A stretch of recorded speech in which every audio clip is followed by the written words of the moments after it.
Bonjour les gars et les filles. Bonjour. Nous faisons aujourd'hui troisième chapitre de l'impérialisme. Et en particulier, nous développons le nouveau colonialisme du 19e siècle. Dans notre cours, nous avons déjà assez parlé de la colonisation. D'accord? Au siècle 15-16, c'était l'Amérique. D'accord? Le 19e siècle, c'est surtout le tour de l'Afrique et aussi d'autres colonies un peu partout dans le monde, mais la concentration des colonies, c'est vraiment dans l'Afrique, du Nord, du Centre, du Sud. Donc, premier mot-clé, l'époque victorienne. Pourquoi on l'appelle victorienne? Oui. Oui, ça correspond au règne de la reine Victoria, qui était très long. Elle était reine de 1837, elle est devenue reine à l'âge de 18 ans. Imaginez une fille de 18 ans qui devient reine d'Angleterre et de tout l'Empire britannique, jusqu'à l'année de sa mort, qui a été en 1901, pardon, 1901, pas 1905, 1901. Donc ça fait 64 ans. Un record battu seulement par Élisabeth II, notre reine actuelle. D'accord? Et on appelle l'époque victorienne parce que cette période-là, c'est l'hégémonie de l'Empire britannique. C'est-à-dire le moment où les Britanniques ont vraiment dominé le monde. C'était la plus grande puissance mondiale d'un point de vue de l'économie, d'un point de vue du développement industriel, d'un point de vue des colonies. D'accord? Et on va ouvrir une petite parenthèse. La reine Victoria, à cette époque-là, a laissé une trace aussi dans notre ville, plusieurs traces. Qu'est-ce qui nous parle de cette reine dans notre ville? Qu'est-ce qui nous rappelle son règne? Oui, Brittany. La pièce des dissous. Non, c'est la reine Elisabeth qu'il y a sur la pièce des dissous. Oui. Oui, tout à fait, le pont Victoria. C'était le premier pont à relier Montréal avec la rive sud et il est toujours en fonction. Qui a déjà traversé le pont Victoria? C'est beau, c'est impressionnant. On passe juste à côté de l'eau, tout en fer, avec le chemin de fer au milieu. Et vous savez que l'autre grand pont, le pont Champlain, après une cinquantaine d'années, ils ont dû le démolir et le faire tout à nouveau. Le pont Victoria, depuis 150 ans, il est là, il est toujours fonctionnant. Encore, qu'est-ce qu'il y a au nom de Victoria dans notre ville? Elisa? Je ne sais pas si c'est la station Victoria Oui, c'est Square Victoria parce que c'est en bas du square où il y a la statue de la reine Victoria. Si vous montez dans la place, il y a la statue de la reine Victoria. La pauvre est toujours sale par les crottes de pigeons, mais elle est là au milieu. Oui, quoi d'autre encore, Rafiou? La rue Victoria, tout à fait. D'où ça part la rue Victoria? La partie plus récente, c'est pas loin des Côtes-de-Neige, d'accord, c'est un quartier assez pauvre, d'accord, que là où il y a, pas loin des Indigènes, il y a la station Côte-Sainte-Catherine. Mais c'est pas là ça c'est la prolongation plus tard. Où a commencé la rue Victoria? Pensez-y un instant. Non, ça commence de Westmount. Pourquoi en particulier à Westmount, les gens tenaient à dédier une rue à la reine Victoria? Parce que c'est le quartier de la bourgeoisie anglophone, le plus lié, d'accord? Et puis, encore,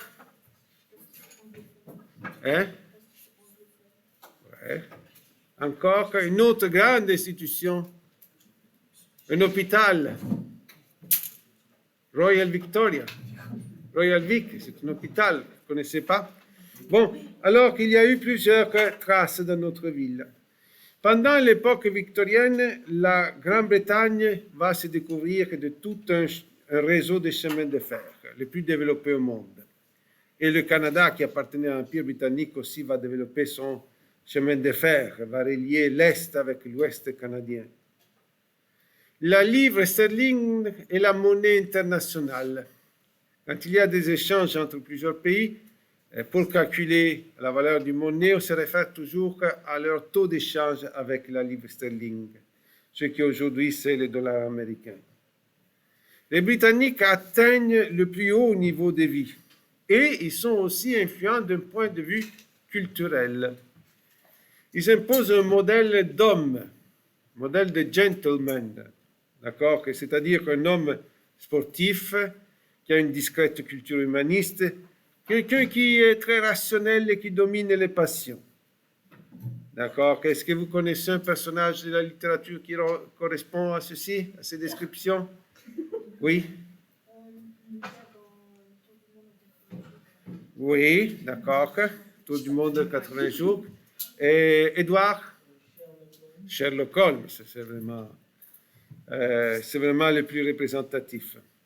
La démocratie britannique se consolide autour de deux grands partis, les libéraux et les conservateurs, liberals et Tories. Où est-ce qu'il y a aussi une alternance entre le pouvoir entre ces deux pays, libéraux et conservateurs? Ça va, au Canada. Pourquoi? Parce que le Canada a hérité le système parlementaire et politique des États-Unis, de la Grande-Bretagne. Mais à un moment donné, les libéraux en Angleterre vont disparaître pour laisser place à un parti d'inspiration socialiste, social-démocrate, qu'on appelle le Labour Party ou les travaillistes. D'accord? Aujourd'hui, deux partis principaux sont les Tories et les laboristes. D'accord? Travaillistes et les conservateurs. C'était les premiers mots-clés. Question, Cécilia? Gentleman, c'est un type d'homme qui est sportif, qui a une discrète culture humaniste, très rationnelle et qui domine les passions, mais qui a une explication à tout. Nathaël,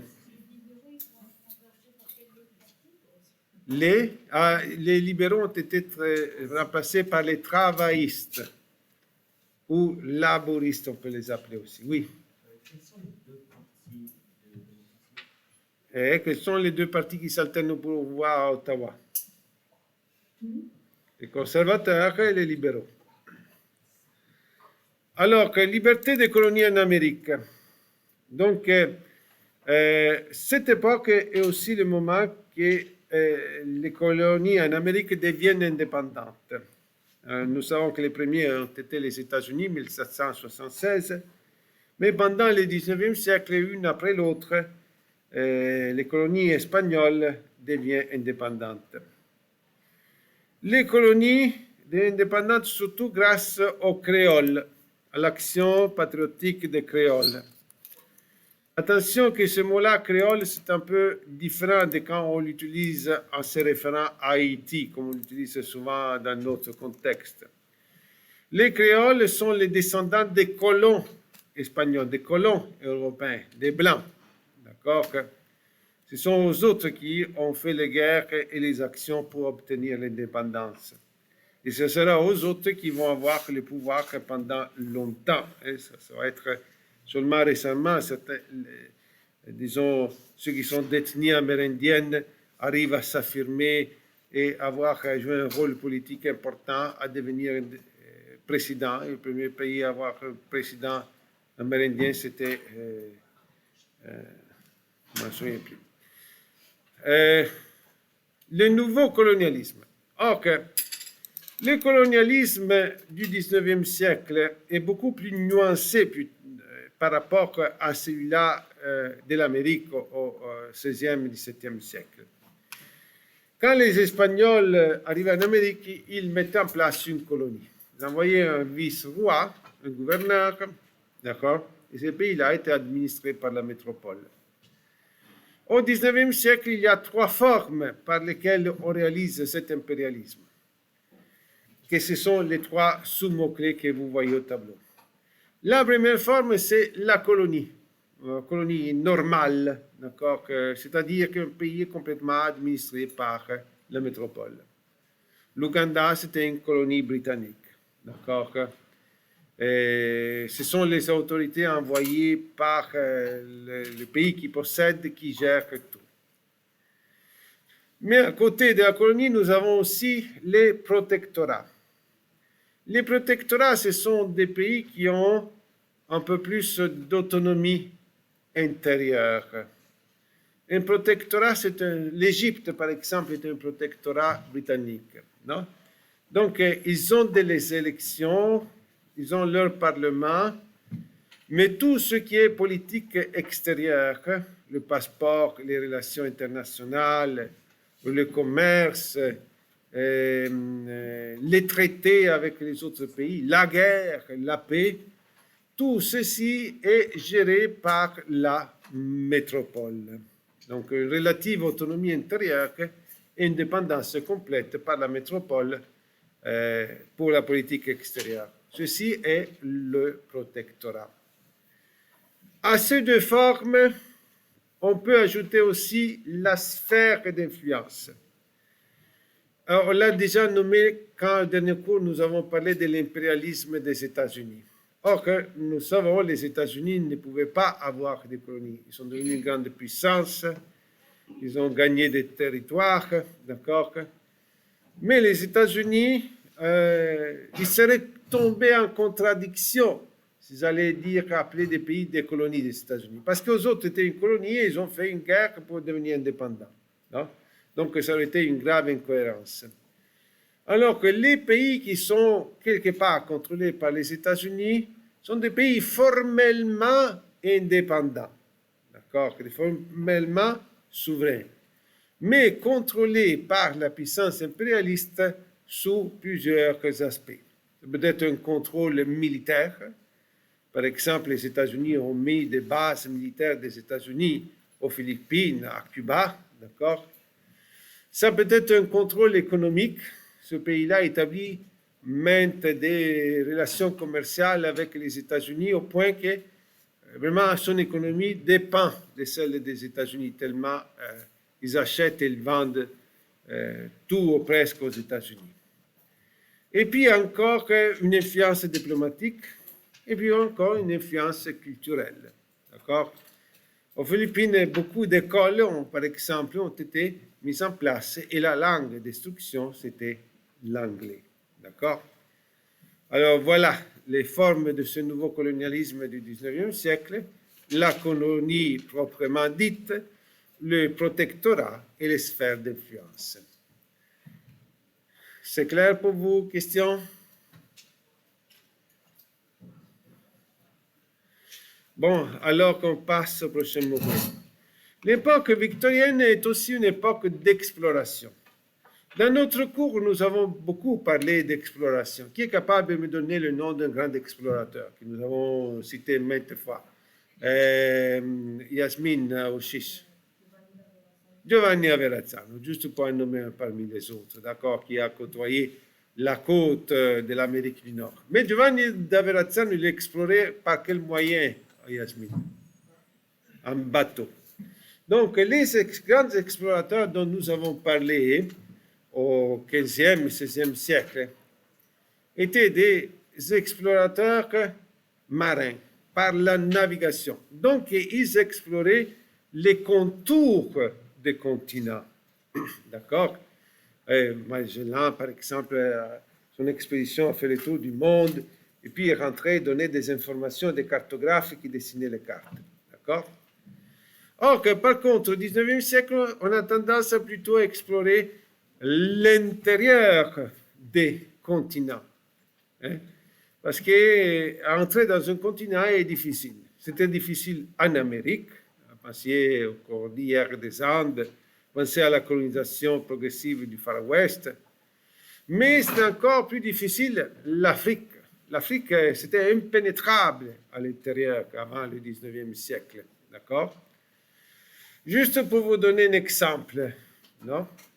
Et, vous savez qu'à Rome, il y a une fontaine du XVIIe siècle, une fontaine baroque, où on représente les continents et les plus grands fleuves du monde de l'époque.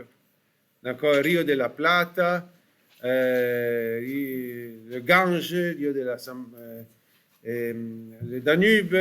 Et pour l'Afrique, les fleuves qui représentent l'Afrique, c'est lesquels d'après vous? Le Nil, tout à fait, d'accord, le Nil. Or, que ces fleuves sont représentés par des humains, d'accord, qui personnifient les fleuves. Le Nil, c'est le plus facile à reconnaître. Il a la tête, le visage voilé. D'accord? On ne voit pas son visage.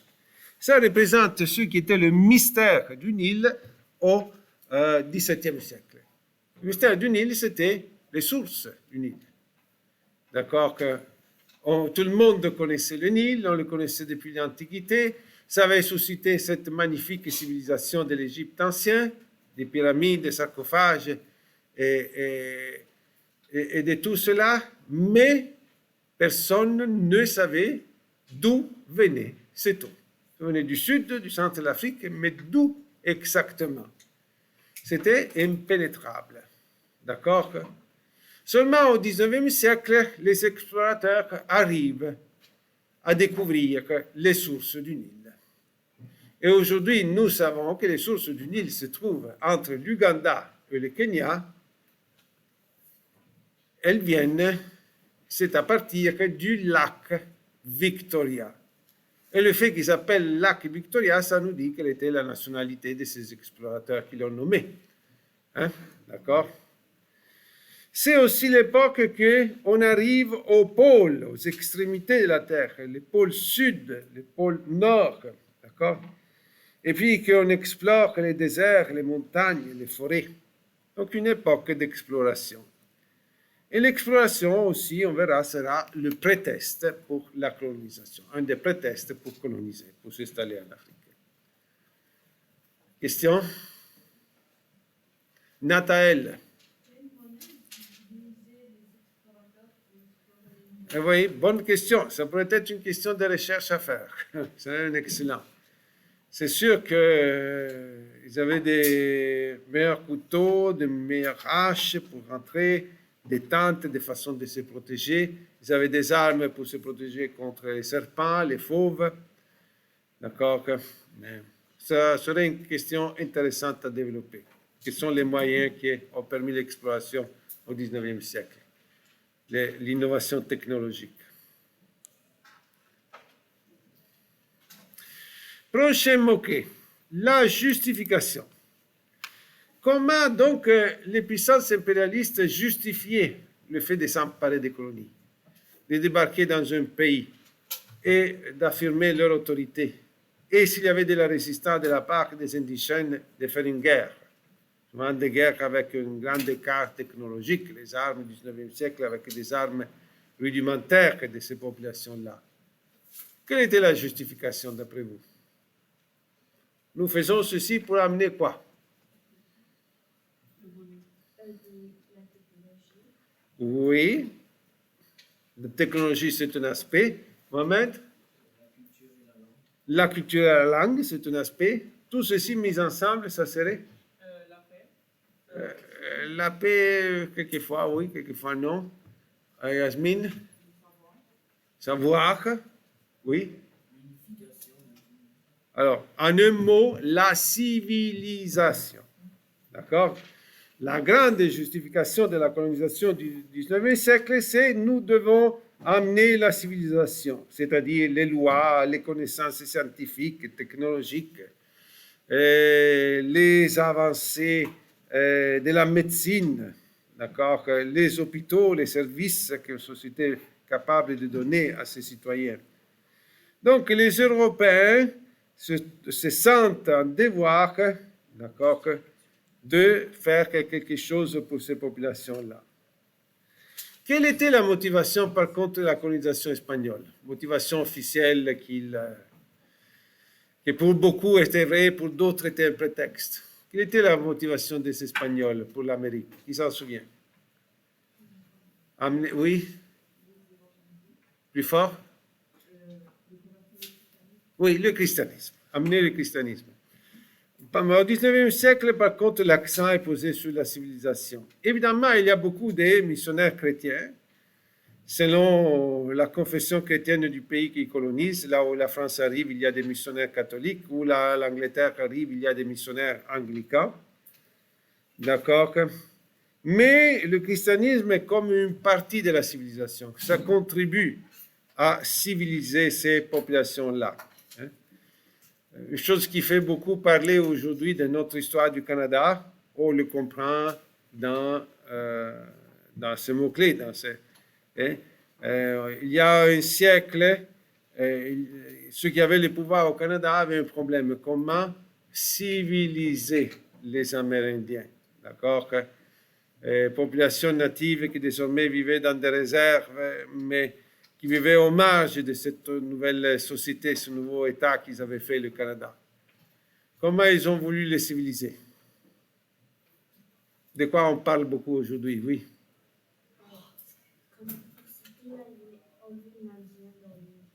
Oui, on va dire que les pensionnats, non? D'accord? Que beaucoup de congrégations religieuses, autant catholiques que d'autres confessions religieuses, on leur avait confié ce mandat et obligé les enfants des Amérindiens à fréquenter ces pensionnats.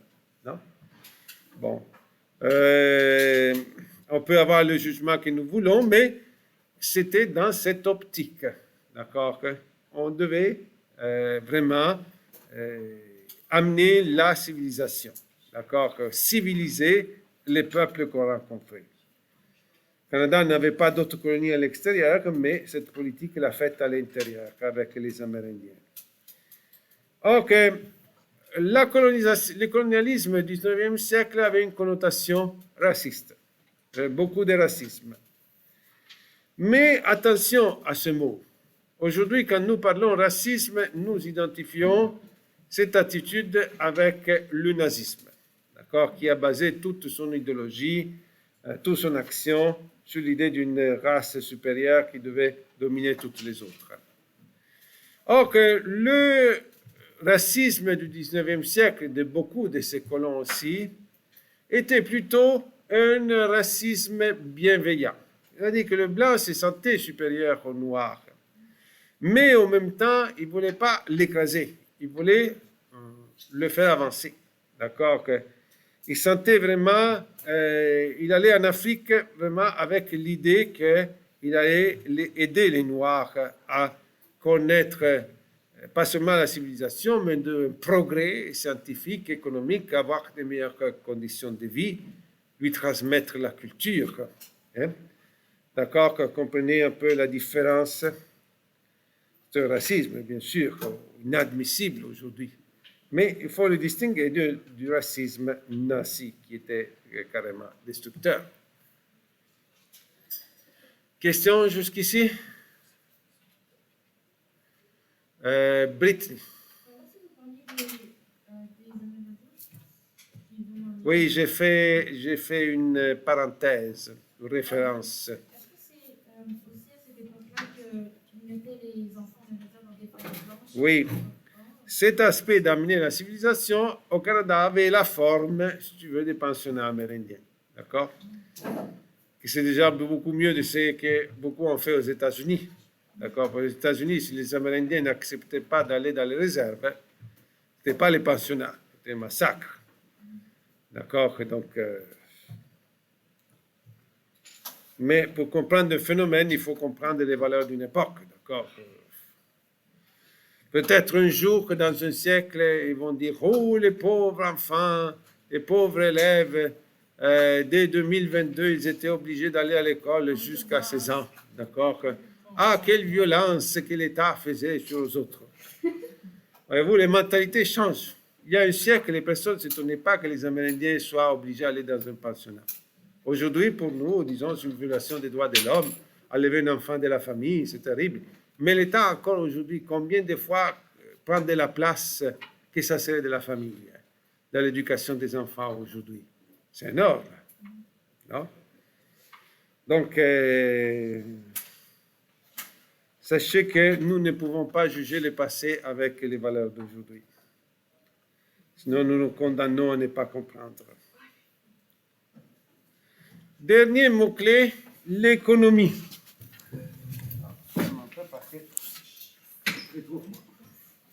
l'économie. Ok, si la civilisation était, disons, la bannière de la colonisation, c'était la justification officielle, en réalité, nous savons toujours que l'économie joue un rôle fondamental, que les vraies raisons sont économiques. D'accord? Et c'était une façon de s'enrichir. Pourquoi on colonisait? De quoi on avait besoin de ces pays-là? Il fallait exploiter les ressources. L'Europe était en train de s'industrialiser de plus en plus. Et l'industrie avait besoin de tout type de ressources. Du cuivre, de l'étain, d'accord, du coton, du caoutchouc. Puis encore qu'on cultive du tabac, de la laine, de la soie. Des produits alimentaires comme le cacao, le café, le riz, le thé qui vient de l'Inde, le sucre, la vanille, et puis toujours l'argent, l'or, les diamants, d'accord? Donc on cherche tout ce type de ressources dans les colonies. Mais en même temps, les colonies, ce sont des sorties pour les produits industriels. Si l'industrie produit beaucoup de tissus, ça prend quelqu'un qui l'achète. Alors, on vend dans le marché intérieur, mais on vend aussi aux colons, à ceux qui se sont établis en Afrique, ceux qui sont établis à Hong Kong, ceux qui sont établis à Macao, à Singapour, d'accord? Donc, nous avons dit que l'empire colonial, c'est le grand marché de la métropole. Et donc, les colonies développent le commerce. Une autre raison de cette colonisation, c'est le prestige. Ne l'oublions pas que le 19e siècle, il y a une mentalité qui domine en Europe. Laquelle, Elisa? Patriotisme. Et donc, dans l'optique du patriotisme, les gens aiment savoir que leur pays est une puissance coloniale.